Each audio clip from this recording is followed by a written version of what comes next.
ஸ்ரீ மகாகுரப்யோ நமः. ஹரிः ஓம்.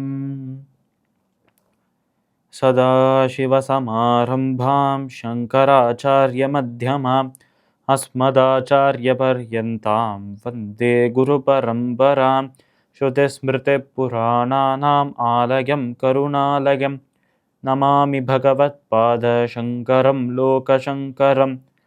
அபார கருணா சிந்தும் ஞானதம் சாந்தரூபிணம் ஸ்ரீசந்திரசேகர குரும் பிரணமாமி முதான்வகம். ஜெம் டிவி நண்பர்களுக்கு எனது வணக்கங்கள். இன்றைய நாள் அனைவருக்கும் இனிய நாளாக அமைய எல்லாம் வல்ல இறைவனை வேண்டி இன்றைய மதமும் நம் மதமே நிகழ்ச்சிக்கு செல்வோம். இன்னைக்கு நம்ம ஸ்ரீமத் பகவத்கீதையிலிருந்து ஒரு ஸ்லோகத்தை விரிவான விளக்கத்துடன் பார்ப்போம். ஸ்ரீ பகவானுவாச்ச மய்யாவேஷ்ய மனோ யே மாம் நித்யயுக்தோ உபாசதே ஸ்ரத்தயா பரயோபேதா தே மே யுக்ததமா மதாஹ.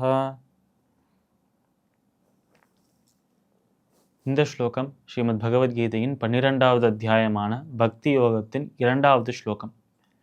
போன ஸ்லோகத்தில் நம்ம அர்ஜுனா கிருஷ்ணரை பார்த்து கேட்டார், கிருஷ்ணா, உன்னை நிராகார ஸ்வரூபமாக வழிபடுகிறவர்கள் இருக்கிறார்கள், சாகார ஸ்வரூபத்திலும் வழிபடுகிறவர்கள் இருக்கிறார்கள். இப்படி சாகார ஸ்வரூபத்தில் வழிபடுகிறவர்கள், நிராகார ஸ்வரூபத்தை வழிபடுபவர்கள், இந்த 2 பேர்ல உனக்கு யார் ரொம்ப பிடிக்கும்? இந்த 2 பேர்ல யார் உயர்வாக கருதுகிறாய்? யாரை ஒசத்தி என்று சொல்றாய் என்று கேட்கிறார் நம்மளோட அர்ஜுனன். இப்படி கேட்கும்போது எப்பொழுதுமே அர்ஜுனர் ஒரு கேள்வி கேட்டார் என்றால் அதற்கு அந்த ஒரு கேள்வியை மீண்டும் ஒரு முறை தெளிவு நம்ம மனதில் தெளிவாக பதிய வைத்துட்டான் அதற்கான பதிலை கொடுப்பார் நம்ம கிருஷ்ணன். அப்போ மீண்டும் ஒரு முறை பல விஷயங்களை ஏற்கனவே சொல்லியிருக்கார், பல இடங்களில் சொல்லியிருக்காரே, அதையே தான் இங்கேயும் சொல்றார் நம்ம கிருஷ்ணர். அர்ஜுனா, நீ கேட்ட கேள்வி ரொம்ப நல்ல ஒரு சூப்பரான ஒரு கேள்விதான். அப்படி இருக்கும் அந்த கேள்வியை மீண்டும் ஒரு முறை நம்ம மனதில் தெளிவுபடுத்துவதற்காக, அதை நிறுத்துவதற்காக அந்த ஒரு கேள்வியை சார்ந்த ஒரு பதிலை கொடுக்க ஆரம்பிக்கிறார் நம்ம கிருஷ்ணர். அப்போ பகவானுவாச்ச என்று துவங்குறது. பகவானான கிருஷ்ண பரமாத்மா சொல்றார் அர்ஜுனையை பார்த்து, அர்ஜுனா, என்னையே மனதில் வைத்து கொண்டு என் மயமாகவே இருந்து என்னை தியானித்து அனைத்து இடங்களிலும் காணும் இடங்களிலும் என்னையே கண்டு செய்யும் செயல்களிலும் என்னையே கண்டு பார்க்கும் நபர்கள் அனைவருமே நானாகவே அவர்களுக்கு தெரிகிற பக்தர்கள் இருக்கிறார்களே, அப்பேற்பட்ட உச்சக்கட்ட பக்தியில் இருக்கும் நபர்கள் அவா எனக்கு மிகவும் நெருங்கியவர்களாக இருக்கிறார்கள். அவர்களை தான் நான் யோகிகள் என்று கருதுகிறேன் என்று சொல்றார் கிருஷ்ணன்.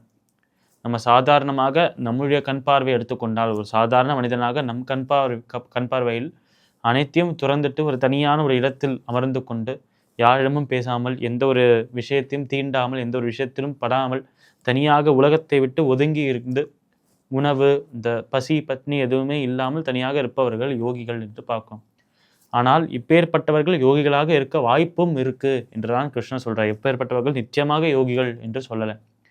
அதனால் யோகி என்று சொல்வதற்கான முக்கியமான ஒரு கிரைட்டீரியா, முக்கியமான ஒரு விஷயம், முக்கியமான கேட்டகரி என்ன என்றால், அந்த இறைவனை மனதில் வைத்து கொண்டு பார்க்கும் விஷயங்கள் அனைத்திலும் அந்த இறைவனை கண்டு யார் மீதும் எதற்காகவும் எந்த காரணத்திற்காகவும் கோபம் கொள்ளாமல், எந்த ஒரு துவேஷமும் கொள்ளாமல் அனைவரையும் சமமாக நேசிப்பவர்கள் என்றால் அனைத்திற்குள்ளும் ஒரே இறைவன் தானே இருக்கிறார். அதனால் அனைத்தையும் சமமாக நேசிப்பவர்கள், எந்த ஒரு வெறுப்பும் இல்லாமல் அனைத்திலும் சமமாக இருக்கும் நபர்கள், அப்பேற்பட்டவர்களை நான் யோகி என்று கருதுகிறேன் என்று கிருஷ்ணர் அவர் நினைப்பதை சொல்றார். ஆனால் கிருஷ்ணரின் அந்த ஒரு மனதுக்குள்ளேயே அவருடைய அந்த கருத்துக்களின்படியே ஒரு யோகி என்பவர் யார் என்று சொல்லிவிட்டார் நம்ம கிருஷ்ணர். இப்போ தொடர்ந்து அவர் என்னென்ன பதில் சொல்ல போகிறார் என்று பின்வரும் ஸ்லோகங்களில் பார்ப்போம். ஸ்ரீமத் பகவத்கீதையின் 12வது அத்தியாயமான பக்தி யோகத்தின் 2வது ஸ்லோகத்திற்குண்டான விளக்கம் இதுவே. மீண்டும் நாளை சந்திப்போம். நன்றி, வணக்கம்.